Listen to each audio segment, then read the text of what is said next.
ونعوذ بالله من شرور أنفسنا ومن سيئات أعمالنا من يهده الله فلا مضل له ومن يضلله فلا هادي له ونشهد أن لا إله إلا الله وحده لا شريك له ونشهد أن سيدنا وحبيبنا وشفيعنا وسندنا محمدا عبده ورسوله صلى الله تعالى عليه وعلى آله وأصحابه وبارك وسلم تسليما كثيرا كثيرا. أما بعد فأعوذ بالله من الشيطان الرجيم. بسم الله الرحمن الرحيم. وإذا سألك عبادي عني فإني قريب أجيب دعوة الداع إذا دعان فليستجيبوا لي وليؤمنوا بي لعلهم يرشدون.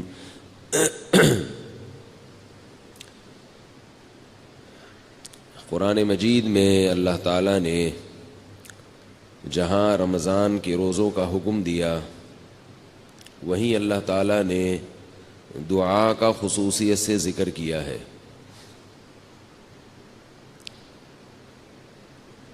شہر رمضان الذی انزل فیہ القرآن، فرمایا رمضان کا وہ مہینہ ہے جس میں قرآن نازل ہوا. اس کے بعد پھر اللہ تعالیٰ نے رمضان کے روزوں سے متعلق حکم بیان کیا کہ دو قسم کے لوگ روزہ چھوڑ سکتے ہیں، ایک وہ لوگ جو مسافر ہوں اور ایک وہ لوگ جو بیمار ہوں. اور اس زمانے میں بعض لوگوں کی تحقیق کے مطابق 3 قسم کے لوگ روزہ چھوڑ سکتے ہیں. ایک تو وہ جو بیمار ہوں، ایک وہ جو مسافر ہوں، اور ایک وہ جن کے کل پیپر ہوں. یہ ایک نیا فتویٰ مارکیٹ میں آ گیا ہے. تو اللہ نے کتنے لوگوں کو چھوٹ دی ہے؟ 2 لوگوں کو، جو بیمار ہوں اور جو مسافر. البتہ خواتین کو جب ایام شروع ہوتے ہیں ناپاکی کے تو وہ بھی روزہ نہ صرف یہ کہ چھوڑ سکتی ہیں بلکہ رکھ نہیں سکتی، وہ تو ان کو پھر بعد میں قضا کرنا پڑے گا. ان 3 یعنی مردوں میں 2 قسم کے لوگ اور خواتین میں 3 قسم کی خواتین کو اللہ نے اجازت دی ہے. لیکن بہرحال ایک فتویٰ مارکیٹ میں نیا چلا ہے کہ جس کے پیپر ہوں وہ بھی روزہ چھوڑ سکتا ہے. تو یاد رکھو اس کی شریعت میں اجازت نہیں ہے. تو میں یہ عرض کر رہا تھا کہ اللہ تعالیٰ نے جہاں رمضان کے روزوں کا ذکر کیا اور یہ بتایا کہ مریض چھوڑ سکتا ہے، یہ میں ذرا اس کو ایک ہی دفعہ میں سیٹ کر لوں، یہ بار بار تنگ کر رہا ہے.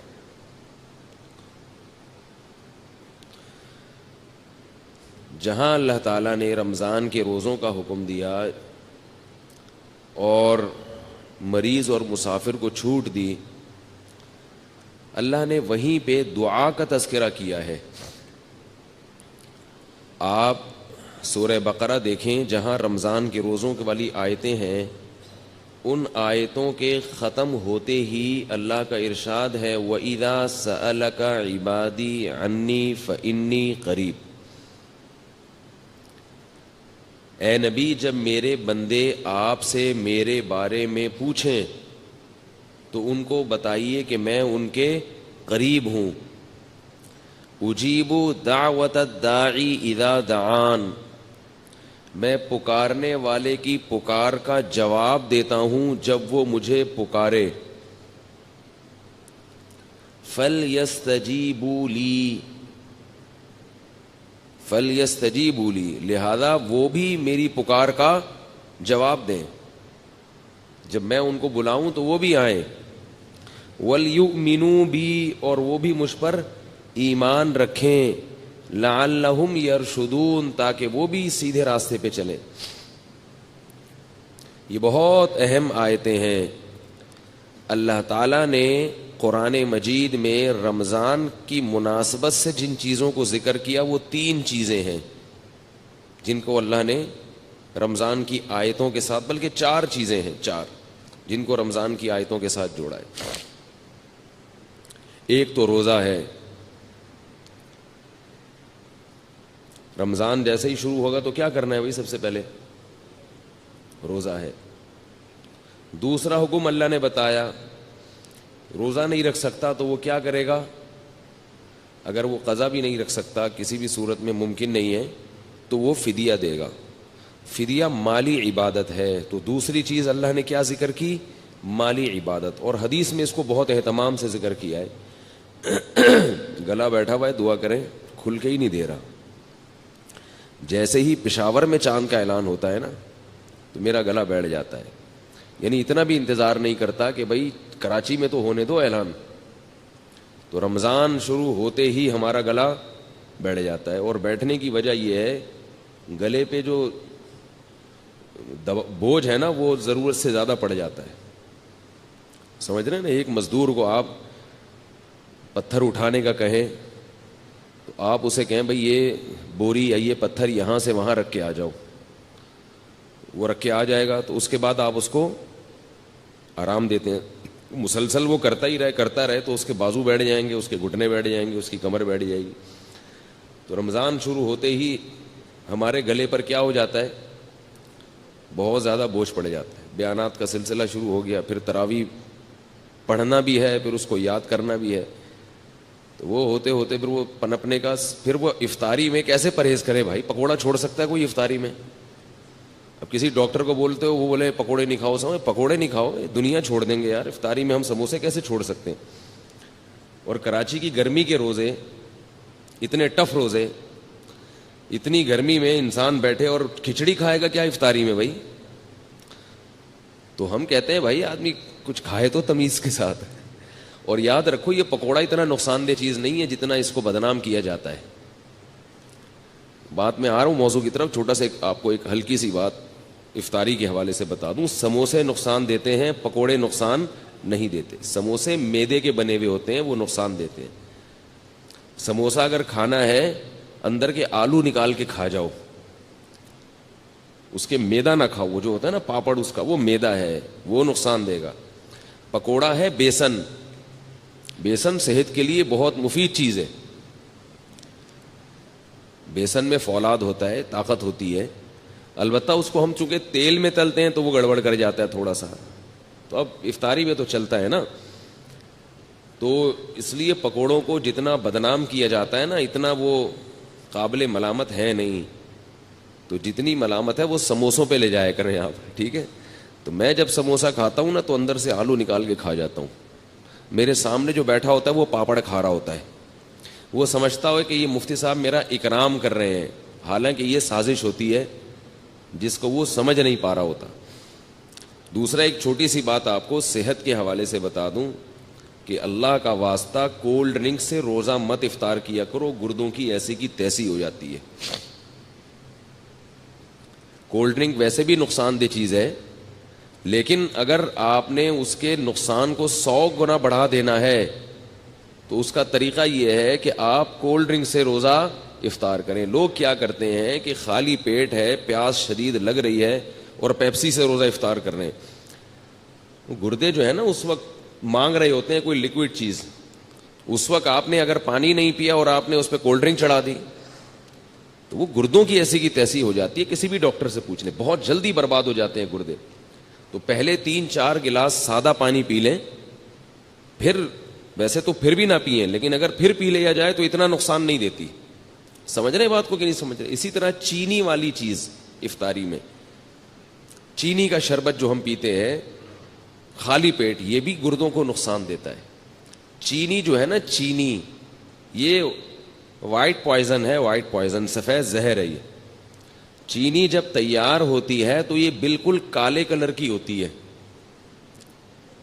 یہ کوئلہ بن چکی ہوتی ہے. اس میں ایک کیمیکل ڈالا جاتا ہے رنگ کاٹ, جو اس کے رنگ کو کاٹ کے کیا بنا دیتا ہے؟ سفید کر دیتا ہے بالکل. تو وہ بہت خطرناک کیمیکل ہے. اب ہوتا یہ ہے کہ چینی والا شربت جب آپ پیئیں گے یعنی خالی پیٹ, تو آپ کی پانی کی کمی پوری نہیں ہوتی. وہ جزو بدن بننے میں ٹائم لگاتا ہے, اور چینی کی وجہ سے پیاس مزید بڑھ جاتی ہے. پانی پیتے رہتے ہیں مگر جسم میں پانی کی کمی پوری نہیں ہوتی. تو کام الٹا ہوا کہ نہیں ہوا؟ کیا خیال ہے بھائی؟ اور پھر اوپر سے وہ کیمیکل ہے. تو اس لیے بہتر یہ ہے کہ نبی صلی اللہ علیہ وسلم نے کھجور سے روزہ افطار کرنے کا حکم دیا, اس کو طیب چیز قرار دی. کھجور کھائیں, اوپر سے سادہ پانی پی لیں, تھوڑا سا ٹھنڈا بھی ہو چلے گا. ہم چائنیز نہیں ہیں کہ بالکل ہی ابلے ہوئے پانی پئیں. اتنے بھی بیوقوف نہیں ہونا چاہیے انسان کو کہ وہ ابلے ہوئے پانی جو ہے نا گرم گرم پینا شروع کر دے. نبی صلی اللہ علیہ وسلم نے ہمیشہ ٹھنڈا پانی پیا ہے, لیکن فریج کا ٹھنڈا نہیں, چشموں کا ٹھنڈا. تو ہلکا سا پانی ٹھنڈا ہو یہ اچھا ہے, زیادہ نہ ہو. لیکن گرم پانی پینا, اگر اس سے میرا ملفوظ یاد رکھیں کہ چائنیز کہتے ہیں گرم پانی سے عمر لمبی ہوتی ہے, تو گرم پانی پی کے زندہ رہنے سے بہتر ہے ٹھنڈا پانی پی کے مر جاؤ. صحیح ہے نا؟ ایسے زندگی کا کیا فائدہ جس میں آپ کو یہ لذت, جو نبی صلی اللہ علیہ وسلم نے تو اللہ کی جو محبت مانگی ہے نا اس کو تشبیہ دی ہے ٹھنڈے پانی سے کہ اے اللہ مجھے اپنی محبت محبوب بنا دے, وَمِنَ الْمَاءِ الْبَارِدِ, ٹھنڈے پانی سے بھی زیادہ محبوب بنا دے. اس سے کیا پتہ چلا کہ ٹھنڈا پانی انسان کو محبوب ہوتا ہے, اور نبی صلی اللہ علیہ وسلم کو بھی محبوب تھا. اور حدیث میں آتا ہے کہ ہمارے نبی کے لیے ٹھنڈا پانی باقاعدہ انتظام کیا جاتا تھا, اس کا کنویں کا, چشموں کا جو ٹھنڈا پانی ہے لایا جاتا تھا. تو ٹھنڈا پانی جو نیچرل ٹھنڈا ہو یا تھوڑا بہت فریج کا رکھا ہوا ٹھنڈا, وہ زیادہ اچھا ہے بنسبت یہ جو کھولتے ہوئے گرم پانی پہ آج کل حکیموں نے لوگوں کو لگا دیا ہے, ڈاکٹروں نے بھی, اور چائنا والوں سے یہ بدعت شروع ہوئی ہے. تو یہ نہیں کیا کریں. صحیح ہے نا؟ بات سے بات نکلتی ہے, موضوع ادھورا چھوڑ دوں گا نا تو مصیبت ہو جائے گی, پھر وہ مسئلہ خراب ہو جائے گا. بعض لوگ کہتے ہیں ٹھنڈے پانی میں یہ فائدے ہیں, یہ فائدے ہیں, یہ بہت گرم پانی میں یہ فائدے ہیں, یہ فائدے ہیں. یقیناً فائدہ ہے, تبھی جو چائنا پی رہا ہے. لیکن جہاں فائدے ہوتے ہیں وہاں نقصانات بھی ہوتے ہیں. پہلی بات تو یہ وہ پانی نہیں ہے, اس میں پانی کا مزہ ہی نہیں ہے. آپ پیاس کے وقت قہوے جیسا پانی پی لو تو مزہ تھوڑی آئے گا پینے میں. تو اللہ نے تو یہ ان نعمتوں میں ایک لذت بھی تو رکھی ہے نا, کیا خیال ہے؟ لذت بھی تو رکھی ہے. اور دوسری بات یہ کہ جہاں کچھ فائدے ہیں وہاں کچھ نقصان بھی ہیں. نقصان بھی ہیں. وہ آپ کی جو انرجی ہے نا وہ ختم ہو جاتی ہے اس سے. آپ کبھی تجربہ کر کے دیکھیں, آپ دوپہر کھانا کھا کے گرم پانی پئیں کھول دو, آپ کو قیلولے میں نیند نہیں آئے گی صحیح طرح سے, نیند خراب ہو جائے گی آپ کی, نیند کا سسٹم آپ کا متاثر ہوگا. تو کھانے کے بعد تو نہ ٹھنڈا پئیں نہ گرم پئیں, اور کھانے کا 1 گھنٹے کے بعد آپ نے ہلکا سا ٹھنڈا پانی ہے, نارمل پانی, وہ پی لیا اس. تو افطاری میں چینی کا شربت خالی پیٹ بول لیں بھائی نہ پئیں, اس سے پانی کی کمی پوری نہیں ہوتی اور پیاس بار بار لگتی ہے. اور اگر کسی کو چینی کا شوق ہے ہی بہت زیادہ تو چینی کا نقصان کم کرنے کے لیے ایک آپ کو ٹوٹکا بتا رہا ہوں. وہ نقصان کم ایسے ہوگا کہ کچی چینی زیادہ نقصان دیتی ہے, پکی ہوئی چینی کم نقصان دیتی ہے. میں نے گھر میں حکم دیا ہوا ہے, حکم کیا, گزارش کی ہوئی ہے گھر والوں سے, حکم کہاں بھائی, ریکارڈ ہو رہا ہے بیان, گزارش کی ہوئی ہے کہ چینی کو پانی میں ڈال کے ابال لو اور اس کا شیرہ بنا لیں. چینی کو نا خوب اچھی طرح پکائیں, پانی میں ڈال کے بہت اچھی طرح پکائیں, خوب اچھی طرح پکا کے نا اچھی طرح بوائل کر کے اس کا شیرہ تیار کر کے بوتل میں بھر کے رکھ لیں. وہ پکی ہوئی چینی ہے, اس میں جو اس کے کیمیکل ہے نا وہ جلنے اور پکنے کی وجہ سے اس کے زہریلی اثرات ختم نہیں ہوتے, کم ہو جاتے ہیں. آ رہی ہے بات؟ ختم نہیں ہوتے, کم ہو جاتے ہیں. تو اب اگر وہ شربت میں ڈال کے پئیں گے تو نقصان تو پھر بھی ہوگا مگر کم ہوگا. شربت میں یا کھیر میں یا حلوے میں, جو بھی آپ لوگ کھاتے ہیں, ہم نہیں کھاتے حلوہ بھائی, ٹھیک ہے نا, تو وہ نقصان کم ہو جائے گا. اسی طرح نمک جو ہے نا, نمک وہ بھی کچا زیادہ نقصان دیتا ہے, پکا ہوا بول لیں کم نقصان. یہ جو کچا نمک ہے نا, اس سے بلڈ پریشر کا مسئلہ کھڑا ہوتا ہے. کچا نمک کھانے میں اوپر سے نمک ڈال دیا. اسی طرح جو آٹے میں نمک ڈلتا ہے, ہوتا تو آٹے میں نمک کے برابر ہے وہ, مگر چونکہ وہ کچا رہ جاتا ہے, روٹی جب پکتی ہے نا تو اندر نمک نہیں پکتا اس میں صحیح طرح. تو جو بلڈ پریشر کے مریض ہیں وہ لوگ جب یہ روٹی کھاتے ہیں تو کھاتے ہی ان کا بی پی ہائی, اور پھر الٹی الٹی باتیں پھینکنا شروع کر دیتے ہیں. وہ دیکھا ہوگا آپ نے, کھانا کھاتے ہی پھڈا ہو گیا گھر میں. تو اس کا حل یہ ہے, یہ میں ہوائی باتیں نہیں کر رہا, بڑے بڑے ڈاکٹروں کی بات کر رہا ہوں, اور جن لوگوں نے اس پہ کنٹرول کیا ان کے گھر سے بلڈ پریشر کی بیماری ختم ہو گئی. تو اس کا بھی طریقہ یہ ہے کہ یا تو روٹی میں نمک ڈالیں ہی نہیں, آٹے میں نمک ہی نہ ڈالیں, جو ڈالنا ہے سالن میں ڈال دیں, کیونکہ سالن والا نمک پک جاتا ہے. سمجھ رہے ہیں نا, جب سالن میں نمک ڈالا جاتا ہے تو وہ کیا ہو جاتا ہے, پک جاتا ہے, تو پکنے سے اس کے اثرات کم ہو جاتے ہیں. تو یا تو روٹی میں نمک ڈالیں ہی نہیں, اور اگر نمک ڈالنا ہے تو وہی طریقہ کہ جیسے چینی کا آپ نے شیرہ تیار کر لیا تو نمک کو بھی پانی میں ڈال کے اچھی طرح بوائل کر لیں, خوب اچھی طرح پکائیں اس کو, اور پھر وہ شیرہ یعنی نمک کا جو لیکوڈ ہے وہ آپ بوتل میں محفوظ کر لیں. کیا ہو گیا بھائی, بہت آپ کے فائدے کی بات کر رہا ہوں, آپ کے فائدے کی بات کر رہا ہوں. اور یہ ان کا چیزوں کا ہمارے دین اور مذہب سے بھی تعلق ہے.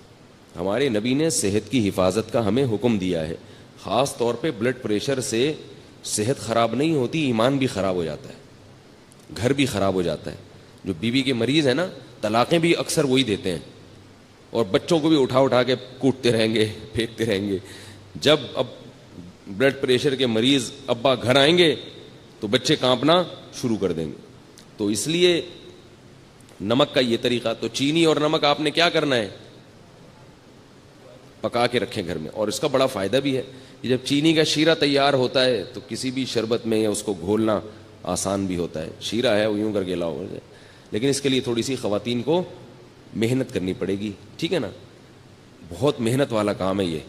اس میں خواتین کو دیگچی اٹھانی پڑے گی سب سے پہلے, ٹھیک ہے نا, پھر وہ پانی ڈالنا پڑے گا اس میں, پھر اس میں چینی الٹنی پڑے گی, پھر چولہا جلانا, یا تو اس کے ذریعے جلائیں گی یا ماچس کے ذریعے, پھر ابالنا. تو کافی ٹینشن والا کام ہے, لیکن ایک دفعہ کی ٹینشن ہے, آپ کو یہ ٹینشن باقی ٹینشنوں سے بچا لے گی. اور بہتر تو یہ کہ چینی چھوڑ دیں, شہد کھائیں بھائی. کیا خیال ہے, شہد کا شربت اگر آپ افطاری میں پی لیں تو فائدہ ہی فائدہ. نہ صرف یہ کہ گردوں کو نقصان نہیں دے گا بلکہ فائدہ پہنچائے گا. تو آج کل کوئی اتنا مسئلہ نہیں ہے, شہد کوئی اتنی مہنگی چیز نہیں ہے, خالص ہونا چاہیے شہد. شہد کا جو ہے نا وہ پانی میں 2-4 چمچے گھول دیے, اس میں تھوڑا سا لیمن بھی ڈال دیا, اور لیمو ہونا چاہیے, کچھ اور نہ ہو. لیمو کے نام پہ آج کل مذاق بھی مل رہا ہے مارکیٹ میں. لیمن ہوتا ہے ایک جمیری ہوتی ہے, بالکل لیمو کی شکل کی ہوتی ہے, وہ نقصان دہ ہوتی ہے. تو آپ نے اس کو بولا بھائی مجھے لیمو چاہیے, لیمو. تو لیمن کا آپ نے تھوڑا سا اس میں ڈال دیا, اور شہد بھی ڈال دیا, اور شربت. یہ سارے کام اپنے خرچے پہ کرنے, یہ پہلے بتا دوں آپ کو میں, ٹھیک ہے نا. ایسا نہ ہو مجھے فون کر کے آپ کہیں کہ آپ نے اتنے اچھے اچھے مشورے دیے ہیں. تو اب لیمو کا بھی, کیونکہ لیمو بھی ٹھیک ٹھاک مہنگا ہوا ہے, شہد تو ہے ہی مہنگی چیز. تو یہ آپ اگر پی لیں گے تو اس سے 2 فائدے ہوں گے. ایک تو سارا دن کی جو تھکاوٹ ہے آپ کی سیکنڈوں کے اندر دور ہو جائے گی. سمجھ رہے ہو, فائدے گنے. پہلی بات کیا, سارا دن کی تھکاوٹ آپ کی دور ہو جائے گی. دوسرا فائدہ کیا ہوگا, لذت اور مزہ. شہد اور لیمن کا شربت ملا کے پیئیں, مزہ نہ آئے پیسے واپس, بڑا مزہ آئے گا پینے میں. تیسرا فائدہ, آپ کے جسم کا کولیسٹرول بولے نا پگھلے گا, ہینڈسم اسمارٹ ہو جائیں گے, باریک ہونا شروع ہو جائیں گے. نتھر, یہ جو جتنے بھی آپ کے جسم میں فاضل اور فضول چیزیں جو صبح سحری میں کھا کے پیدا ہوئی تھیں, وہ کیا ہو جائیں گی, ختم ہو جائیں گی. نتھرنا شروع ہو جائے گا جسم, توند کم ہونا شروع ہو جائے گی آپ کی. سمجھ رہے ہو نہیں سمجھ رہے بھائی. اور چوتھا فائدہ کیا ہوگا کہ شہد میں اللہ نے روحانی برکتیں بھی رکھی ہیں. قرآن میں اللہ نے کہا نا فیہ شفاء للناس, تو اللہ نے تعریف کی ہے. تو جس کی اللہ تعریف کرے, ظاہر ہے اس میں جسمانی برکتیں بھی ہیں اور روحانی برکتیں بھی ہیں. تو یہ 4 چیزیں, اور پھر آہستہ آہستہ چینی سے جان چھوٹ جائے گی. یہ 5واں فائدہ ہوگا, شہد کی عادت پڑ جائے گی آپ کو کچھ دنوں میں. تو یہ تھوڑے بہت کام کیا کریں. اور اللہ کا واسطہ, یہ جو بازار سے جتنے قسم کے مشروبات آ رہے ہیں, جتنے قسم کے, چاہے وہ بہت اچھی کمپنیوں کے ہوں یا 2 نمبر لوکل کمپنیوں کے ہوں, سب ایک جیسے ہیں, سب نقصان دہ ہیں. جتنے مشروبات کوئی فری میں بھی دے رہا ہو نا, اگر فری میں بھی, تو نہ لیں اس کو. سمجھ گئے کہ یہاں تک؟ البتہ ہمدرد والوں کا جو روح افزا ہے اس کے بارے میں ماہرین کی دو رائے ہیں. بعض کہتے ہیں وہ بھی کچھ ایسنس ہیں وغیرہ, اور بعض کہتے ہیں نہیں وہ خالص عرقیات کا مجموعہ ہے. تو مجھے اس کی تحقیق,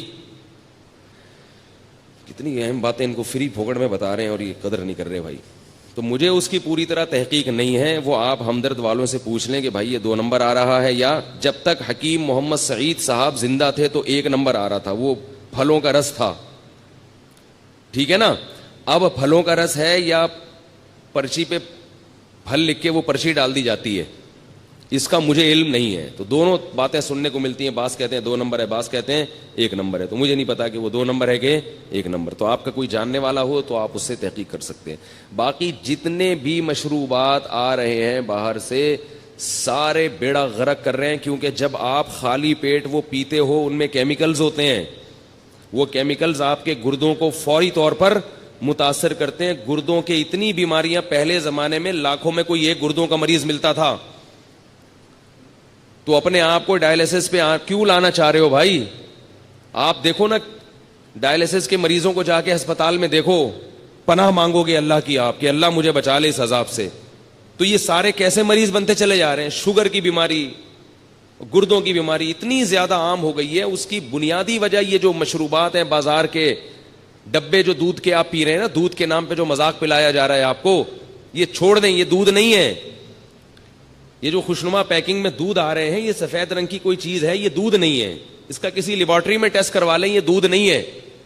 دودھ وہ ہوتی ہے جو بھینس دیتی ہے, اور یہ کمپنیاں دیتی ہیں. تو کمپنی دودھ دے سکتی ہے کبھی؟ قرآن میں آتا ہے کہ چوپائے کو تم چارہ کھلاتے اس سے دودھ نکلتا ہے.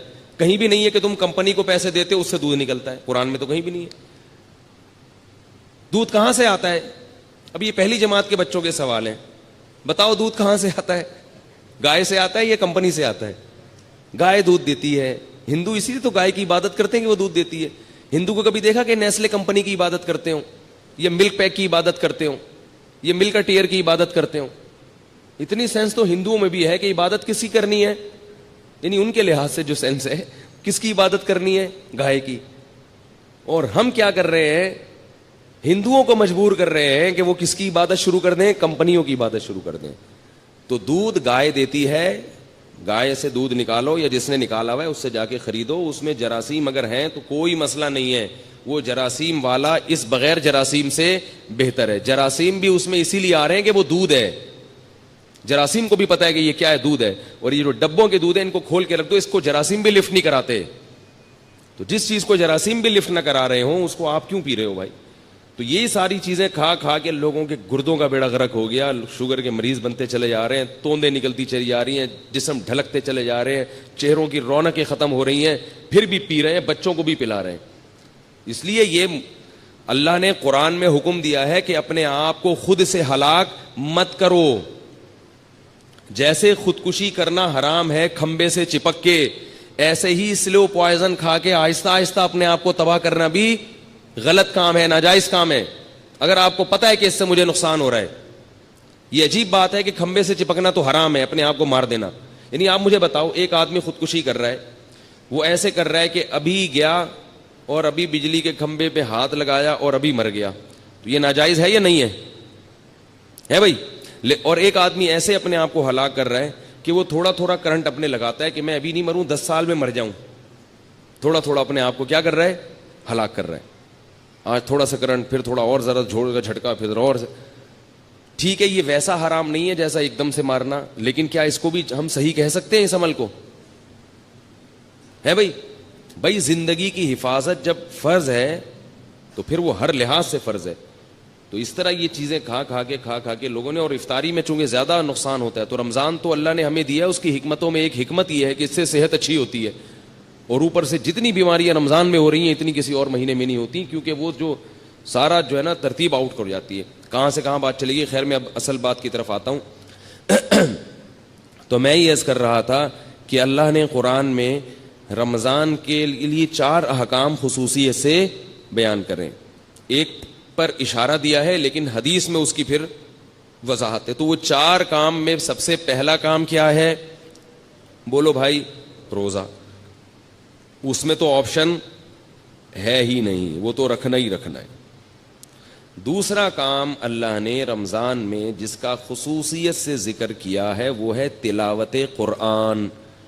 رمضان کا اور قرآن کا آپس کا بہت گہرا جوڑ ہے.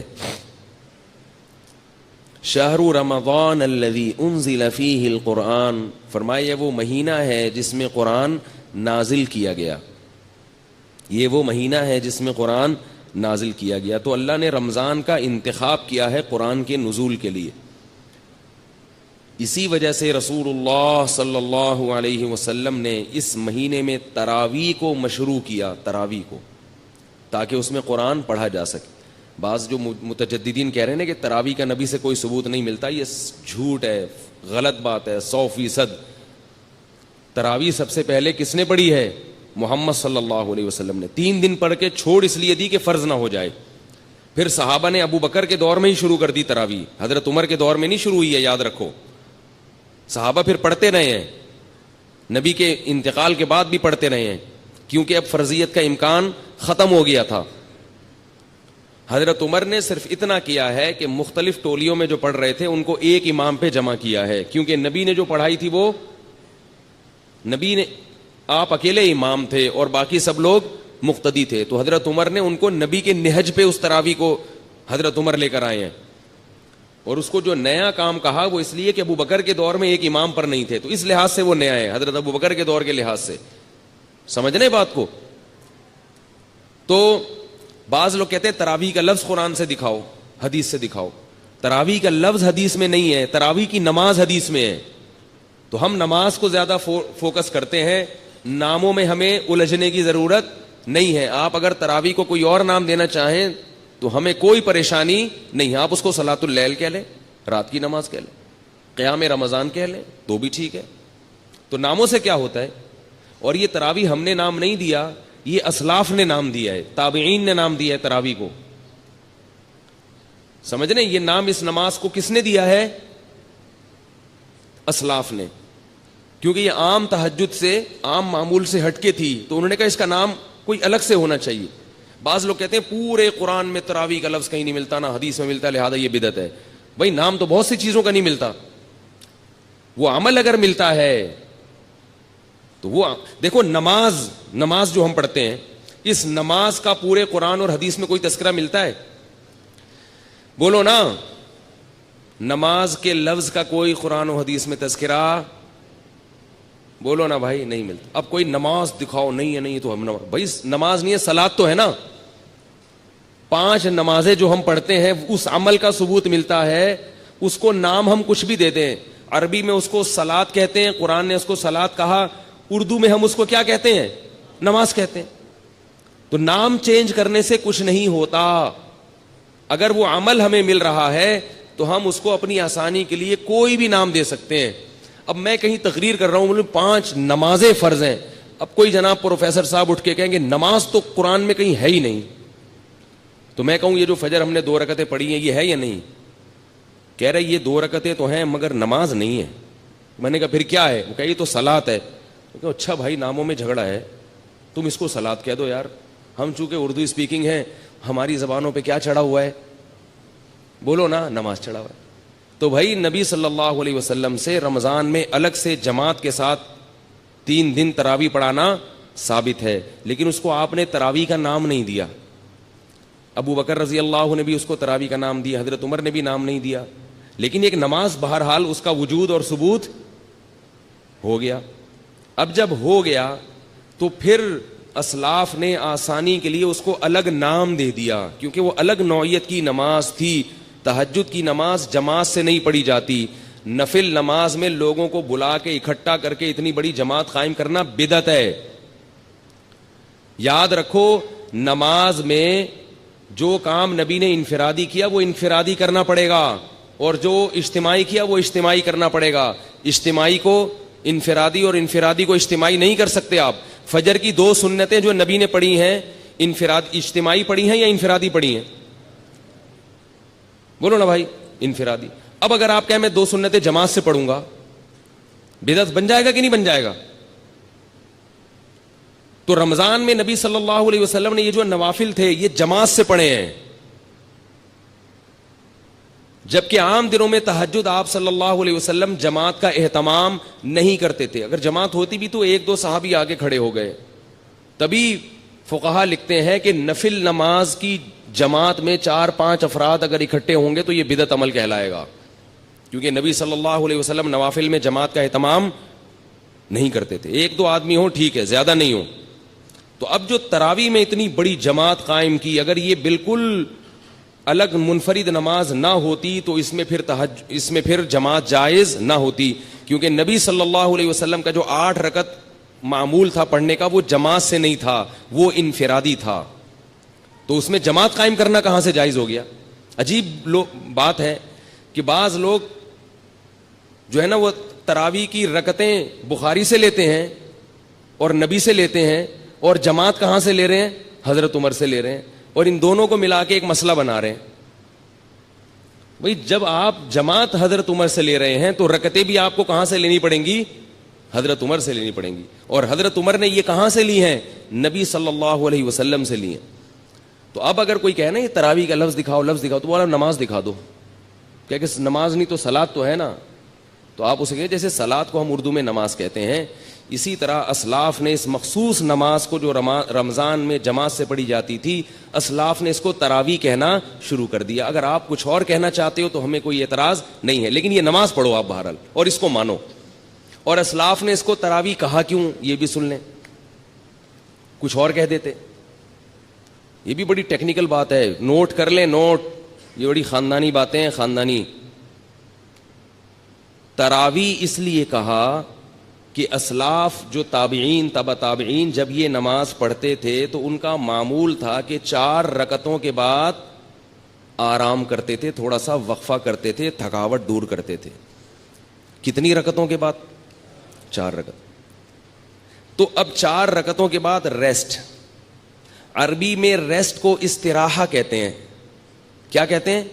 استراحت. ہوتا ہے نا ایک جلسہ استراحہ, استراحت.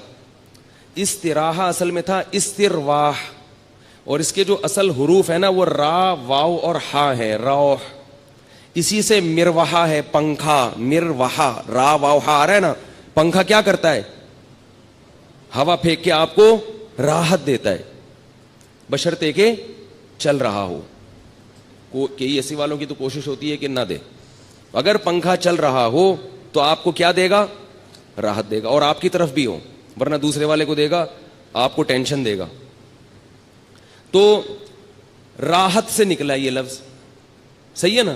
تو ترویحہ, ترویحہ راحت پہنچانے والی چیز. تو 4 رکعتوں کے کو کیا کہا جاتا تھا؟ ترویحہ, کیونکہ اس کے بعد وہ کیا کرتے تھے؟ راحت حاصل کرتے تھے. کیا حاصل کرتے تھے 4 رکعتوں کے بعد؟ راحت. اب ذرا بات سمجھنا, ترویحتن کی جمع ہے تراویح. ترویحتن کی جمع کیا ہے؟ تراویح. عربی میں جمع کم سے کم 3 افراد پہ بولی جاتی ہے. 2 کے لیے عربی میں الگ صیغہ ہے. دیکھو, رجل 1 آدمی, رجلانی 2 آدمی, رجال 2 سے زیادہ. رجل کیا ہوا, روزہ کیوں لگ رہا ہے آپ کو؟ ہمارا بھی روزہ ہے بھائی, بولے نا ذرا. رجل ہمارے بھی روزہ ہے. آپ ہمارے سامنے یہ نہ بتائیں کہ صرف آپ کو روزہ لگتا ہے, سب مسلمان ہیں. رجل 1 آدمی, رجلانی 2 آدمی, رجال بہت سارے, یعنی 2 سے زیادہ, وہ کہیں کچھ بھی ہو سکتے ہیں. ترویحتن 1 ترویحہ یعنی 4 رکعتیں. ترویحتانی 2 ترویحیں یعنی 8 رکعتیں. تراویح 8 سے زیادہ. پتہ یہ چلا کہ اسلاف کے دور میں 8 رکعت تراویح کا تصور نہیں تھا, ورنہ وہ اس کو ترویحتانی کہتے. تراویح آپ لوگوں نے قسم اٹھائی ہوئی ہے بھائی, جملہ مکمل کیا کریں. اگر وہ 8 رکعتیں کا معمول ہوتا اسلاف میں تو وہ اس کو ترویحتانی کہتے, تراویح نہیں کہتے. مصنف ابن ابی شیبہ کی روایت ہے, جا کے دیکھ لیں. اور مزے کی بات یہ کہ عربی میں جمع کی دو قسمیں ہیں, ایک جمع قلت اور ایک جمع کثرت. جمع قلت کہا جاتا ہے 9 تک کے افراد, اور جمع کثرت اس سے بھی زیادہ. تو تراویح کا مطلب 3 تراویحوں سے زیادہ, 12 رکعتوں کو بھی نہیں کہہ سکتے آپ, الا یہ کہ اس میں تسامح سے کام لیں. ورنہ اصل کیا ہے کہ تراویح کا مطلب بہت سارے تراویح, بہت سارے تراویح. تو اس لیے کم سے کم تراویح کی مقدار, یعنی اس لفظ جو ہے نا, یہ کم سے کم جن افراد پہ صادق آ رہا ہے وہ 12 رکعتیں کم سے کم, اور یہ لفظ بتا رہا ہے کہ وہ 12 سے بھی زیادہ ہیں. تو یہ لفظ خود انکار کر رہا ہے کہ تراویح 8 رکعتیں نہیں ہو سکتی. یہ اسلاف ورنہ اس کو یہ نام نہ دیتے. رہی وہ حدیث موطا امام مالک کی کہ جس میں آتا ہے کہ حضرت عمر نے 8 رکعتیں اور 3 وتر پڑھائے ہیں, وہ حدیث ضعیف ہے. اب میں اس کی سند میں جاؤں گا تو ٹائم لگے گا. گل ویلے دی تے پھل موسم دا والی بات کر لوں آپ کے سامنے, بھائی بات شارٹ مختصر ہو اور سمجھ میں آ جائے. اس حدیث وہ موطا امام مالک کس کی کتاب ہے؟ پورا نام بتا رہا ہوں, موطا امام مالک, یہ کس کی کتاب ہے؟ یہ تو ایسے پھر بھی نہیں بتا رہے یار آپ لوگ. یہ تو ایسے ہی ہو گیا جیسے ایک وہ تھا, ایک وہ بیٹھا ہوا تھا, وہ پہلے زمانے میں سیٹ چیلے, وہ تو نہیں گرو ہوتا تھا نا, اس کا ایک چیلا ہوتا تھا, ہے چیلا. تو جو چیلا تھا نا وہ بڑا مالدار تھا, اور گرو کیا تھا؟ غریب بیچارہ, ظاہر ہے اس کا نوکر تھا. ہمارے حضرت اس پہ یہ واقعہ اس پہ سنایا کرتے تھے کہ ہر مالدار آدمی میں عقل نہیں ہوتی, بعض دفعہ بیوقوفوں کو اللہ دولت زیادہ دے دیتا ہے, بلکہ زیادہ تر ایسا ہی ہو جاتا ہے, ٹھیک ہے نا, اللہ اپنی قدرت دکھاتا ہے. تو اور اگر اللہ یہ اصول بناتے کہ جس کے پاس پیسہ ہو تو اس کے پاس, جس کے پاس عقل زیادہ ہو پیسہ بھی ہوگا, تو بیوقوف تو بھوکے مر جاتے بیچارے. تو کیا ہے کہ عجیب حساب ہے کہ بعض دفعہ عقل بالکل نہیں ہوتی, پیسہ بہت ہوتا ہے. تو اس پہ حضرت یہ واقعہ سناتے تھے کہ وہ ایک چیلا تھا, بڑا مالدار تھا, اس کا ایک نوکر تھا. تو چیلے نے اپنے نوکر سے کہا, گرو سے کہا کہ مجھ سے, وہ حضرت پنجابی میں سناتے تھے, بڑا مزہ آتا تھا مجھے, وہ پوری پنجابی اس طرح آتی نہیں ہے, تو میں کچھ اردو کچھ پنجابی کا تڑکا لگانے کی تھوڑی سی کوشش کروں گا, کیونکہ اس لطیفے کا پنجابی میں ہی مزہ ہے. جو لطیفہ جس زبان میں بنا ہو وہ اسی میں سننے میں مزہ آتا ہے, وہ کسی اور زبان میں جب ترجمہ ہوگا تو اس بیچارے کی لطیفے کی ایسی کی تیسی ہو جاتی. تو حضرت اس پہ سنایا کرتے تھے کہ وہ گرو نے اس سے پوچھا, بلکہ وہ سرائکی میں ہے, کہ اپنے نوکر سے کہا کہ مجھ سے کوئی پہیلی پوچھو, لیکن یہ بتا دوں اگر مجھے اس کا جواب نہ آیا نا تو تیری ٹھکائی لگاؤں گا میں. یعنی اپنے نوکر سے خود ہی اپنی ذہانت کا امتحان بھی لے رہا ہے, اور پھر یہ بھی ڈر ہے کہیں فیل ہو کے میں بیوقوف ہونا میرا ثابت نہ ہو جائے. تو کہہ رہے کہ اگر مجھے اس کا جواب نہیں آیا نا, مجھ سے حل نہیں ہوئی, تو میں تجھے چھوڑوں گا نہیں. اب وہ بیچارہ پریشان, یہیں سے بیوقوفی شروع ہو گئی نا. اب وہ کہہ رہا ہے کہ یار سوچ کے کوئی ایسی پہیلی لے کر آؤ بہت ہی آسان ہو, بہت آسان ہو, جس کا جواب آ جائے. تو اب اس نے پہلی پوچھی کہ حضور بتاؤ کہ ایک جانور ہے تے پونچھ گھمیندی ہے. گھمیندی پنجابی کا لفظ ہے, سرائکی کا لفظ ہے, سرائکی ہے نا, تو سرائکی میں یہ لطیفہ. پونچھ گھمیندی ہے, چولہے کے گرد گھومتی ہے. یعنی ایک جانور ہے جو اکثر چولہے کے گرد گھومتا ہے اور دم ہلاتی ہے رہتی ہے, صحیح ہے نا. اور مزید آسان کرنے کے لیے بولے میاؤں میاؤں کرندی ہے. ٹھیک ہے, اب تو بات ہی حل ہو گئی نا. ایک جانور ہے جو گھر میں رہتا ہے, دم ہلاتا ہے اور اکثر چولہے کے گرد گھومتا ہے اور میاؤں میاؤں کرتا ہے. بوجھو کی ہے, بتاؤ بھائی کون سا جانور ہے. اب وہ سوچ میں پڑ گیا. اب وہ کیا ہو رہا ہے, سوچ. کافی دیر سوچنے کے بعد بولتا ہے کوکیڑ, مرغا. اب یہ نوکر نے بولا میری تو آئی شامت, اگر میں بولوں غلط ہے. بڑا ہوشیار تھا. اس نوکر نے بولا حضور لگتا ہے کسی نے دسیا ہے, یہ اتنا مشکل پہیلی کا جو آپ جواب لے کر آئے ہو, یہ لگتا ہے کسی نے آپ کے کان میں چپکے سے بتایا ہے. بڑے فخر سے کہتا ہے اوئے عقل جی دوڑ ہے, عقل جی. یہ کیا ہے؟ عقل جی دوڑ ہے, عقل کی دوڑ ہے بھائی, کوئی بتا نہیں رہا ہم کو. تو میں آپ سے پوچھ رہا ہوں موطا امام مالک کس کی کتاب ہے؟ آپ کہنے پتہ ہی نہیں. تو نام تو لے رہا ہوں امام مالک کی. یہ تو ایسے ہی ہو گیا جیسے ایک امتحان میں سوال آیا, پہلے محمد بن قاسم کا پورا تذکرہ تھا کہ اس نے ہندوستان پہ 17 حملے کیے اور یہ کیا اور وہ کیا, آخر میں بچوں سے سوالات تھے, کیونکہ وہ بچے اتنے نالائق تھے آج کل جیسے اسکولوں کے ہوتے ہیں کہ وہ استاذ پیپر اتنا آسان بناتے ہیں پھر بھی پاس نہیں ہوتے. تو اب استاذ نے تنگ آ کے جو پیپر بنایا نا وہ یہ تھا, پہلا سوال تھا محمد ابن قاسم نے محمود غزنوی نے ہندوستان پہ 17 کیا کیے. محمود غزنوی نے ہندوستان پہ 17 کیا کیے, حملے کیے ظاہر ہے. دوسرا سوال یہ تھا محمود غزنوی نے کس ملک پہ 17 حملے کیے, یہ دوسرا سوال ہے. تیسرا سوال ہے کس شخص نے ہندوستان پہ 17 حملے کیے.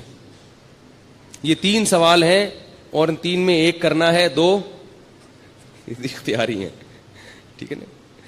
کمپلسری صرف ایک ہی سوال ہے. بچے پھر بھی فیل ہو جاتے ہیں, وہ پھرے دیکھ رہے ہوتے ہیں جو لے کر آئے ہیں نا, یار اس میں کہاں لکھا ہوا ہے. تو دیکھو کہاں کتنا آپ لوگوں نے پریشان کر دیا. اگر آپ اسی وقت جواب دے دیتے امام مالک کی ہے تو پھر مسئلہ یہ اتنے 2 واقعات آپ کو اتنے حسین واقعات سننے کو نہ ملتے. تو موطا امام مالک میں یہ حدیث ہے کہ حضرت عمر نے 8 رکعتیں اور 3 وتر پڑھائے تھے. تو موطا امام مالک کس کی کتاب ہے؟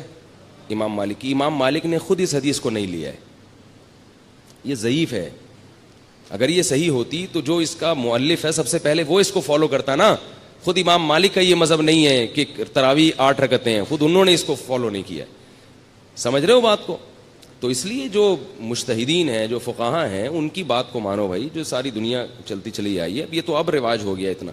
پھر بھی بار بار میں یہ کہتا ہوں کہ لڑنا نہیں چاہیے ان چھوٹے مسائل میں, بس آپ کا نظریہ درست کرنا, موقف اپنا سامنے رکھنا مقصد ہے. پھر بھی کوئی 8 پڑھ رہا ہے 20 پڑھ رہا ہے تو کسی پہ طنز نہ مارو. لوگ کیا کرتے ہیں کہ ایک دوسرے پہ طنز کرنا شروع کر دیتے ہیں. تو آپ اپنے آپ کو متبع سنت سمجھیں اور دوسرے پہ طنز ماریں, یہ طریقہ غلط ہے. اور نبی صلی اللہ علیہ وسلم کے نہ یہ اخلاق ہے نہ یہ سیرت ہے. وہ بولیں بھائی اس بیچارے کی جو سمجھ میں آیا, اس کو نبی کا جو طریقہ اس کی سمجھ گیا, وہ اپنے حساب سے سنت کو فالو کر رہا ہے, تو ٹھیک ہے. اس کو اگر وہ اجتہادی خطا پہ ہے تو اللہ تعالیٰ پھر اس کو, اگر وہ اس میں صلاحیت ہے اجتہاد کی اور خطا ہو رہی ہے تو اللہ اس کو ثواب دے دے گا اس پہ. تو 2 کام میں نے بتا دیے. دوسرا کام کیا ہے؟ تلاوت. اور اسی کے لیے نبی صلی اللہ علیہ وسلم نے تراویح کو مشروع قرار دیا. پھر آپ صلی اللہ علیہ وسلم حضرت جبریل کے ساتھ رمضان میں قرآن کا دور کیا کرتے تھے, تو اس لیے رمضان میں رات کو تراویح بھی پڑھنی چاہیے اور دن میں بھی تلاوت کا اہتمام کرنا چاہیے. تیسرا کام جس کا حدیث میں ذکر ملتا ہے اور قرآن نے اشارہ بھی دیا اس کی طرف, وہ کیا ہے؟ صدقات و خیرات کی کثرت. روزہ رکھنا آسان ہے, مال خرچ کرنا مشکل. آج کل لوگ منتیں جو مانتے ہیں نا کہ میرا یہ کام ہو گیا تو یہ کروں گا, یا خواتین جو منتیں مانتی ہیں, نماز روزے کی تو منتیں مانی جاتی ہیں, پیسے خرچ کرنے کی منتیں نہیں مانی جاتی. دکھتی رگ پہ ہاتھ رکھا کہ میں نہیں رکھا, میں نے پیسے خرچ کرنے کی منتیں نہیں مانی. پیسوں سے ہمیں بہت محبت ہے, اور اللہ نے جہاں نماز کا ذکر کیا وہاں مال خرچ کرنے کا ذکر ساتھ ساتھ کیا. اس سے پتہ چلتا ہے کہ اللہ کو کنجوس نمازی پسند نہیں ہے. تو ہم اس نوٹ سے دل نہ لگائیں, اس پراپرٹی سے دل نہ لگائیں, رکھیں مگر ساتھ ساتھ اللہ کی راہ میں خرچ بھی کیا کریں. آپ کو پتہ ہے کہ پہلے صوفیاء کرام کی جو خانقاہ ہوتی تھی, آج کل چند ایک کو چھوڑ کے اچھے لوگ بھی ہیں تصوف میں الحمدللہ, انہی کی برکت سے آج یہ دین قائم ہے. ہم بھی اسی تصوف کے سلسلے سے جڑے ہوئے ایک نالائق ہیں جو آج یہاں بیٹھ کے ٹوٹا پھوٹا دین کا کام کر رہے ہیں. تصوف پر رد ہرگز مقصد نہیں ہے, کسی کا مذاق اڑانا مقصد نہیں ہے, لیکن بہت سی خانقاہیں کھانے پینے کا ایک ہوٹل بنی ہوئی ہیں, لنگر فری کے چل رہے ہیں اور مریدین آگے پڑے ہوئے کھا رہے ہیں, کھا کھا کے گردنیں موٹی ہو رہی ہیں. جب ان سے پوچھا جائے کہ تم یہاں کیوں پڑے ہوئے ہو تو کہتے ہیں ہم اصلاح کرنے کے لیے آئے ہوئے ہیں. ہم کیوں آئے ہوئے ہیں؟ اصلاح کرنے. چلو پھر بسم اللہ کرو, کھانا کھاؤ. پھر وہ سیٹ کوئی وہ لے آیا, دیگ لے آیا بریانی کی. تو بھائی کوشش کیا کرو جتنا ممکن ہو کھانا اپنے پیسوں سے کھایا کرو, اس سے اصلاح زیادہ ہوتی ہے. دوسروں کے پیسوں سے کھانا کھانے سے اصلاح بولو نا کم ہوتی. اور اگر خانقاہ میں ہو تو کوشش کرو کھاؤ ہی نہیں, روزے رکھو. کیونکہ روزے رکھنے سے جو اصلاح ہوتی ہے وہ کھانے سے نہیں ہوتی. تو بہرحال تو پہلے لیکن اچھی خانقاہیں بھی ہیں الحمدللہ. تو میں یہ نہیں کہہ رہا کہ لنگر کوئی کھلا رہا ہے تو وہ غلط کر رہا ہے اور جو کھا رہا ہے غلط کر رہا ہے, بدگمانی جائز نہیں ہے, لیکن تھوڑا سا اپنے اوپر بھی انحصار کرنا چاہیے نا. ایک خانقاہ ایسی ہے ملیشیا میں, میرا بھائی وہاں گئے, انہوں نے بتایا کہ جس کو بھی ملیشیا میں کھانا مہنگا پڑ رہا ہے نا, ہوٹل سے خرید کے کھانا, وہ شیخ سے اصلاحی تعلق قائم کر کے خانقاہ میں ایڈمیشن لے لیتا ہے. آنکھوں دیکھا واقعہ بتایا انہوں نے. شیخ سے اصلاحی تعلق قائم کریں گے اور خانقاہ میں ایڈمیشن لے لیں گے, اور پھر وہاں پہ لنگر آ رہے ہیں اور وہ اصلاح کی نیت سے کھا رہے ہیں. تو اگر کبھی جانا ہو تو ملیشیا میں مجھ سے پوچھ کے جائیں آپ لوگ, ٹھیک ہے نا. میں اپنے بھائی صاحب سے پوچھوں گا بھائی وہ کدھر ہے یار وہ خانقاہ, میں نہیں جاؤں گا وہاں, بات کر رہا ہوں. تو ایسے لوگ بھی ہیں. تو جیسے جب وہاں ملیشیا میں ہو سکتا ہے, حالانکہ وہ بھی ہمارے ہی ایک سلسلے کی خانقاہ ہے, تو یہاں نہیں ہو سکتا کیا؟ یہاں بھی ہے.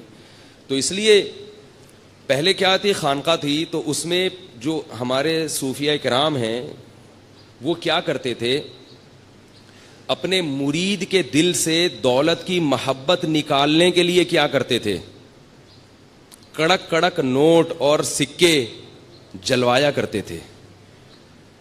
اس کو ہمارے حضرت جو ہے نا, ہمارے شیخ مفتی رشید احمد صاحب ایسے بتاتے تھے کہ اگر دل میں نوٹوں کی محبت ہے نا, جیسے آج تو نوٹ ہیں سکے نہیں ہیں, پہلے تو دینار ہوتے تھے, درہم ہوتے تھے, تو فرماتے تھے کہ ہم پھر یہ کریں گے کہ جس کے دل میں پیسے کی محبت ہے نا, کہ ہر وقت اپنے بٹوے میں پیسے گنتا رہتا ہے اور دیکھتا رہتا ہے اتنے پیسے ہو گئے, اتنے ہو گئے, اتنے پیسہ, اتنا پیسہ, تو فرماتے تھے اس دل سے دنیا کی محبت نکالنے کے لیے ایک کام کیا کرو, 5,000 کا کڑک نوٹ پکڑو اور ایک طرف ماچس کی تیلی سے آگ لگاؤ اور آہستہ آہستہ اس کو جلاؤ. کرنا نہیں ہے یہ کام کہیں آپ شروع کر دیں, شروع نہ کر دیں آپ, یہ تو کسی شیخ سے باقاعدہ اجازت لے کے, وہ آپ کے حالات دیکھ کے آپ کی نفس پکڑ کے چیک کرے گا کہ آپ کی بیماری یہاں تک پہنچ گئی ہے کہ آپ صدقہ بھی نہ کرو, آپ تو جلاؤ, آگ لگاؤ ان نوٹوں کو, لیکن آپ نہ کرنا. یہ ڈاکٹروں کی باتیں وہ ذرا اوپر کی باتیں. میں ایک بتا رہا ہوں کہ ایسا بھی کیا ہے دل سے پیسوں کی محبت نکالنے کے لیے. فرماتے کنارے پہ آگ لگاؤ, پھر آہستہ آہستہ جب وہ نوٹ جلے گا تو آپ کا دل بھی اندر سے جلے گا, بڑا کلاوازیاں کھائے گا, ہائے ہائے کیا ہو رہا ہے. فرمایا پوری گڈی رکھی ہوئی, پھر دوسرا نوٹ, پبلک بھی دیکھے گی, بولے گی کیا ہو رہا ہے بھائی ہمیں دے دو, بولا نہیں آگ لگاؤں گا. آگ جب فزیکلی کوئی کام کیا جاتا ہے نا, فزیکلی, تو اس کے اثرات بھی آپ کی باڈی پہ پڑتے ہیں, آپ فزیکلی فٹ ہونا شروع ہو جاتے ہیں. صرف بیانات سنیں گے تو صرف ذہن متاثر ہوگا, آپ کی باڈی متاثر نہیں ہوگی. دیکھیں میں اگر آپ کو بیان کروں کہ روزانہ جو ہے وہ 2 کلومیٹر یا 5 کلومیٹر جاگنگ کرنی چاہیے, روزانہ آپ سنیں گے, تو کیا آپ ہلکے ہونا شروع ہو جائیں گے؟ جب تک آپ کریں گے نہیں ہوں گے. تو اگر میں آپ کو یہ بتاؤں نوٹوں کی محبت دل میں نہیں ہونی چاہیے, پیسے سے محبت نہیں ہونی چاہیے, دنیا ہے ختم ہونے والی ہے, قبر میں نہیں جائے گا, سنتے رہو گے کچھ بھی اثر نہیں ہوگا.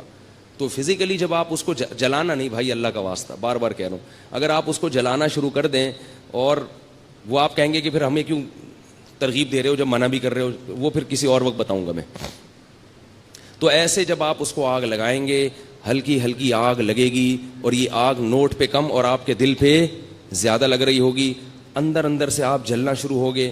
زیادہ محبت ہوگی تو آپ کے سر کے بال خود بخود غائب ہونا شروع ہو جائیں گے, ایسا لگے گا وہ بھی جل رہے ہیں اور بغلیں بھی جل رہی ہیں, ٹھیک ہے نا, سب جلا کے آپ بالکل صاف ستھرے ہو جاؤ. تھوڑے دنوں میں آپ کے دل سے یہ دنیا کی محبت ختم, اور آپ دیکھو گے یار جلا دیا پھر بھی اللہ کھانے کو دے رہا ہے, جو میری بنیادی ضرورتیں پوری ہو رہی. تو یہ مشق کروائی جاتی تھی, لیکن آج کل منع کیا جاتا ہے, آج کل منع کیا جاتا ہے. تو آج کل اتنا ہی کر لو کہ صدقہ کر دو, 5,000 کا کڑک نوٹ نکالو, کسی فقیر کو یہ چونیاں ٹھنیاں چھوڑ دو. 5 روپے کا سکہ دیکھا اپنے سمٹ کے احتجاج میں کتنا چھوٹا سا ہو گیا ہے. ابھی سنا 10 کا بھی سکہ آ گیا ہے, 50 کا بھی سکہ, اوف. تو کیا ہو رہا ہے, ہمارے ملک کی حالت کیا ہو رہی ہے؟ یہ بھی اس لیے ہو رہی ہے کہ پیسہ جمع ہو رہا ہے, خرچ نہیں ہو رہا. تو جو ہے نا یہ سکے وکے کے بجائے اب کیا ہے, کڑک سا نوٹ نکالا, اپنے بھائی کو دے دیا, بہن کو دے دیا. اور کیا ہے, رشتہ داروں میں کوئی غریب ہے اس کو دے دیا. لوگ رشتہ داروں میں جو غریب ہے اس کو زکوٰۃ دیتے ہیں, دینی چاہیے, ڈبل ثواب ہے. لیکن یاد رکھو کہ رشتہ داروں کا تو ویسے ہی حق ہے, اللہ کے بندو, ان کو تو ویسے ہی خرچ کرنا چاہیے. ان کو زکوٰۃ پہ کیوں ٹہلا رہے ہو؟ اگر کوئی رشتہ دار غریب ہے تو وہ تو آپ کی ویسے ہی ذمہ داری ہے نا, اس کا خیال کرو.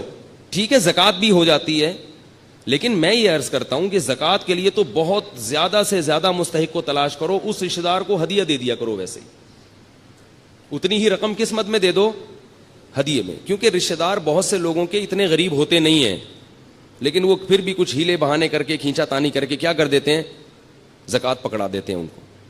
تو مفتی سے فتویٰ لیتے ہیں, زکوٰۃ ادا تو ہو جاتی ہے, لیکن اس سے بھی بڑے بڑے غریب دنیا میں پڑے ہوئے ہوتے ہیں. تو رشتہ داروں کو ویسے ہی دے دو بھائی. اب ایک بیوہ عورت ہے جس کا بیٹا کما رہا ہے, ٹھیک ہے وہ بیوہ غریب ہے, اس کے پاس نہ سونا ہے نہ پراپرٹی ہے, اس پہ زکوٰۃ لگ جاتی ہے. لیکن جب اس کا بیٹا کما رہا ہے تو اس کو دینے کی کیا ضرورت ہے بھائی؟ ان کو دے دو نا جن کے بیٹے بھی نہیں کما رہے, اس کی ضرورت تو پوری ہو رہی ہے نا بیٹے کے ذریعے. فقہی لحاظ سے بعض چیزیں درست ہوتی ہیں مگر مصلحت کے لحاظ سے خراب ہوتی ہیں اور شریعت کے مزاج کے موافق نہیں ہوتی. تو بعض دفعہ مفتی فتویٰ دے دیتے ہیں کہ زکوٰۃ اس پہ لگ جائے گی, لیکن آپ کا ضمیر اس کی اجازت نہیں دے رہا ہوتا, تو ضمیر کی بھی مان لینی چاہیے. ایک بیوہ عورت ہے جس کا بیٹا کما رہا ہے لیکن وہ بیوہ غریب ہے, تو بیوہ پہ زکوٰۃ لگ جائے گی کیونکہ شریعت اس کی غربت کو دیکھتی ہے, اس کے بیٹے کو نہیں دیکھتی. لیکن اصولی طور پر کیا ہے کہ زکوٰۃ کا مقصد غربت ختم کرنا ہے, لوگوں کی حاجت پوری کرنا ہے. تو ایسے کو دو نا جو اس سے زیادہ محتاج ہے, اور اس کو ویسے ہی دے دو. اگر یہ بیوہ آپ کے رشتہ داروں میں سے ہے تو آپ اس کو ویسے ہی ہدیے کے نام پہ دے دیں. ہدیہ تو کسی کو بھی دیا جا سکتا ہے. تو اس لیے بھائی رمضان میں تیسرا کام کیا کرنا ہے, کڑک کڑک نوٹ بولو اللہ کی راہ میں, بولو نا, جملہ مکمل کریں, آدھا کام اسی سے ہو جائے گا, بولنے سے ہو جاتا ہے. کڑک کڑک نوٹ اللہ کی راہ میں خرچ کرنے ہیں. اور شیطان کہے گا کیا کر رہے ہو, اتنی محنت سے کمائے ہیں, اتنی محنت سے کمائے ہیں, کیسے دے دوں. دیکھو نبی نے کیا فرمایا, بہترین صدقہ کون سا ہے, دل تھام کے سنیں یہ حدیث, بہترین صدقہ کون سا ہے. فرمایا تأمل الغنا وتخشى الفقر, وہ صدقہ کہ رقم خرچ کرنے کے وقت تمہیں یہ خیال ہو کہ اگر میں نے یہ پیسے خرچ نہیں کیے تو ان پیسوں سے مزید پیسہ بنا سکتا ہوں, ان پیسوں سے مزید پیسہ بنا سکتا ہوں. تأمل الغنا, امید ہے غنا کی کہ یار یہ اگر میں نے روک لیا نا تو ایسے مواقع آئیں گے جن میں انویسٹ کر کے نوٹ پہ نوٹ چھاپ لوں گا. تو اس پیسے سے انسان کو زیادہ محبت ہوتی ہے. دوسری چیز اس میں یہ ہو, تخشى الفقر, اگر ابھی خرچ کیا تو موجودہ حالت سے نیچے بھی آ سکتا ہوں. صرف امیدیں نہیں ہیں, خطرات بھی ہیں. تأمر الغنا وتخشى الفقر, اور فرمایا ان تکون صحیحا شحیحا, صحت مند بھی ہو, ورنہ بعض دفعہ بڑھاپے میں انسان خوب صدقات و خیرات شروع کرتا ہے, اس کو پتا ہے اب میں دنیا سے جا رہا ہوں, یہ پیسہ میرے کام نہیں آئے گا, بچوں سے بنتی نہیں ہے, ان کو محروم کرنا ہے, تو یہ فلانے مدرسے میں دے دو اور فلاں مسجد میں دے دو. صحیح کا مطلب بالکل جوان ہٹا کٹا, ابھی کھانے پینے کی, لائف کو انجوائے کرنے کی عمر ہے. یہ میں نہیں کہہ رہا بھائی, مجھ پہ کیوں غصے ہو رہے ہیں, میں تھوڑی کہہ رہا ہوں, یہ کون کہہ رہا ہے, رسول اللہ, اللہ کے سفیر جو دنیا میں اللہ کا پیغام لے کر آئے تھے. صحیحاً, صحت مند, ہٹا کٹا, اور آج تو بڑھاپے میں نہیں کرتے, پاؤں قبر میں لٹکے ہوئے ہوتے ہیں, پھر بھی میرا پیسہ میرا پیسہ میرا پیسہ. لیکن جوانی میں کرنا اور مشکل ہے. ان تکون صحیحاً, 4 شرطیں. دوسرا شحیحاً, شحیح, طبیعت میں کیا ہو, بخل ہو, جان نکل رہی ہو, روکڑا, یعنی اپنی طبیعت بھی نہ آمادہ ہو رہی ہو.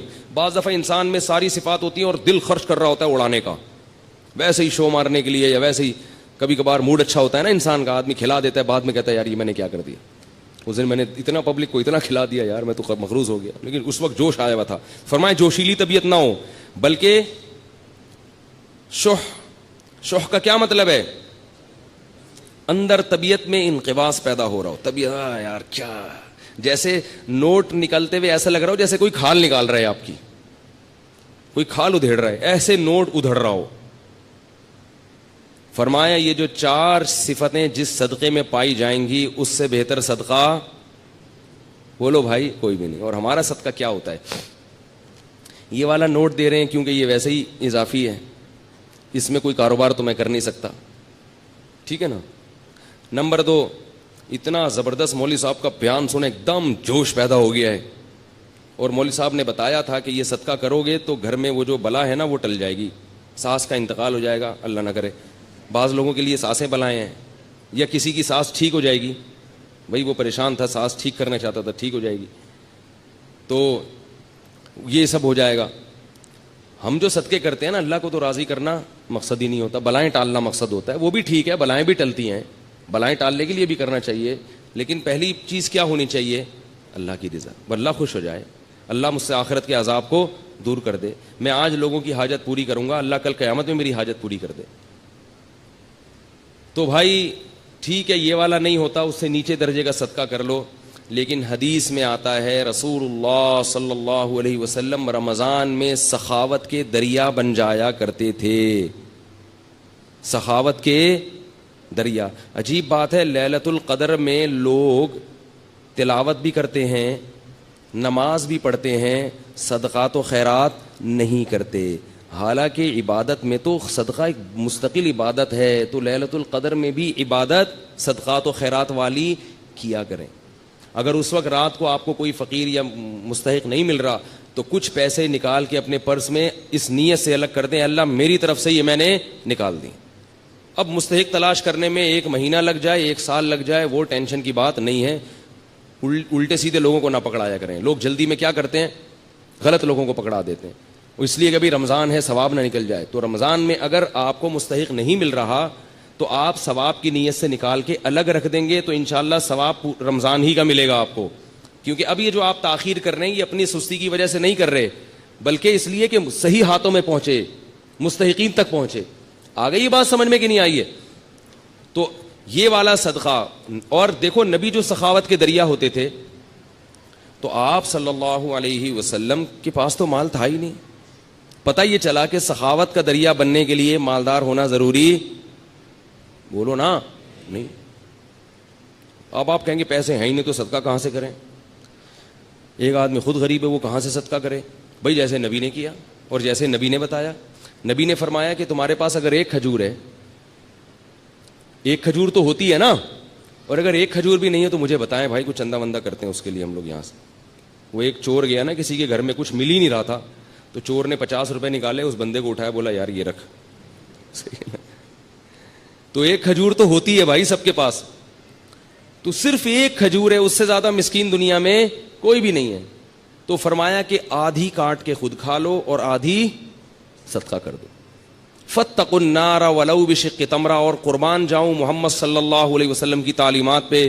فرمایا یہ بھی نہیں ہے, اگر کھجور بھی نہیں ہے, فاقے ہو رہے ہیں, تو پھر کیا ہے؟ صدقے کا مقصد دوسرے کی حاجت پوری کرنا, اس کو خوش کرنا نا. تو فرمایا ان تلقى اخاك بوجه طلیق, مسکرا کے بات کر لو لوگوں سے, ایسی بات کر لو جس سے لوگ خوش ہو جائیں. لوگ مجھے کہتے ہیں نا اب جمعے کے بیان میں ہنساتے بہت ہیں, اس لیے ہنساتا ہوں کہ لوگ گھر میں رو رہے ہیں, گھر میں رو رہے ہیں, بیویوں سے لڑائیاں, ابا سے نہیں بن رہی, چاچے سے نہیں بن رہی, وہ وراثت کھا گیا, وہ یہ کر دیا, اس نے یہ دھمکی دے دی, باہر نکلے گا وہ موبائل چھین کے. کوئی ابھی جمعے میں آتے ہوئے کتنے لوگوں کے موبائل غائب ہو جاتے ہیں, روتا روتا مسجد میں آتا ہے. امام صاحب بھی اگر رولائیں گے تو کہاں جائے گی عوام بھائی؟ اس لیے ہم نے کہا بھائی ایک تھوڑا سا ہلکا ہاتھ رکھو پبلک پہ, یہ ٹینشن کے مریض بن چکے ہیں. کچھ علماء رلاتے ہیں, وہ بھی صحیح کرتے ہیں, تو کچھ کو تھوڑا سا ہنسانے دو. میں اس لیے ہنساتا ہوں کہ ہنس ہنس کے بعد سمجھ میں آ جائے, عمل ہو جائے. کیونکہ آج کل لوگوں کی قوتیں بڑی کمزور ہیں اور گھر میں رو رہے ہیں. اللہ کی قسم جو لوگوں کے فون آتے ہیں میں کہتا ہوں مجھے مت رلا یار, ٹھیک ہے نا, ایسا بیویوں سے پٹ رہے ہیں, تو میں کہتا ہوں مجھے نہ رولا, مجھے آپ کی باتیں سن کے بہت رونا. کہہ رہے ہیں سانس آئی ہوئی ہے, جہاں نہیں رہی ہے. عجیب عجیب لوگوں کی کہانی ہے بھائی. ایک صاحب نے کہا میں نے شادی کی ہے, میری بیوی نے اپنی ماں کو میرے گھر لا کے بٹھا دیا ہے, ہل ہی نہیں رہی ہیں, سارے خرچے میں اٹھا رہا ہوں. میں نے کہا ان کے بیٹے نہیں, کہہ رہے بیٹے ہیں پھر بھی نہیں. تو عجیب عجیب لوگوں کی کہانیاں اللہ تعالیٰ معاف فرمائے. اللہ سے شکر ادا کرنا چاہیے کہ اللہ تو نے ہمیں بھی اچھی سانسیں ملی ہیں الحمدللہ. اتنی ایسی نہیں ہے بھائی, اللہ کا شکر ہے یار. ہمیں تو محبت ہونے لگتی ہے اپنے سسرال والوں سے. تو خیر, تو نبی نے کیا فرمایا کہ اگر آدھا کھجور بھی نہیں ہے تو کیا کرو, مسکرا کے بات کرو. تو یہ تو ہو سکتا ہے نا بھائی, خام خام ناک پہ مکھی مت بٹھا کے رکھو, جو ملے ذرا اچھی طرح, اور بھائی السلام علیکم, کیا حال ہے بھائی, کہاں گئے ہو بھائی, اتنے دنوں سے بڑے یاد آ رہے تھے. وہ بیچارہ خوش ہو جاتا ہے اس سے. لیکن میں زیادہ اس لیے نہیں کرتا کہ وہ چپک جاتا ہے, ٹھیک ہے. تو یہ وہ آدمی یہ کام کر سکتا ہے جس کے پاس تھوڑا سا ٹائم ہو. تو ہمارے پاس تو صدقے کے لیے پیسے ہیں نا, تو ہم پیسے پکڑا دیتے ہیں, اگر بھائی یہ پیسے لے نکل, چلو شاباش. لیکن بعض مخصوص دوست ہیں وہ مستثنا ہیں اس سے. ایک بندے یہاں بیٹھے ہیں, وہ ابھی غصہ نہ ہو جائیں کہیں. تو تیسرا کام نبی نے کیا کیا ہے, صدقات و خیرات. تو یہ کام بھی ہم نے زیادہ سے زیادہ کرنا ہے. چوتھا کام رہ گیا, وہ انشاءاللہ اگلے ہفتے بیان کروں گا. تو بھائی صدقات و خیرات خوب کثرت سے کرنا. اور میں بار بار ایک اعلان کرتا ہوں کہ آپ مسجد کے امام سے بھی, اپنے امام سے بھی رابطہ کر سکتے ہیں. ائمہ کرام کے پاس مستحقین ہوتے ہیں. کوئی میرے ذریعے سے اگر تعاون کرنا چاہے غربا اور مساکین, تو ہمارے پاس بھی غربا اور مساکین کا ایک اچھا خاصا جماعت ہے ہمارے پاس, جن کے ساتھ ہم تعاون کرتے ہیں. بہتر تو یہ کہ خود پہنچائیں. میں کہتا ہوں کہ کسی کو نہ دیں, مجھے بھی نہ دیں, خود پہنچائیں. لیکن بعض لوگ یورپ میں ہیں, امریکہ میں ہیں, امریکہ میں غریب مشکل, وہاں کے غریب یہاں کے مالداروں سے زیادہ اچھی حالت میں ہوتے ہیں. تو جو خاص طور پہ یورپ میں رہتے ہیں وہ لوگ رہتے ہیں, ان کے لیے مشکل ہوتا ہے غریب تلاش کرنا. تو وہ پھر اپنے ملکوں میں, ویسے بھی اپنے ملکوں کا حق زیادہ ہے, تو ان کو چاہیے بھائی اپنے ملکوں میں بھیجیں اور پھر یہاں کے ذریعے لوگوں پر تقسیم کروائیں, تاکہ ہمارے ملکوں کی غربت دور ہو. اللہ تعالیٰ سمجھنے کی, عمل کی توفیق عطا فرمائے.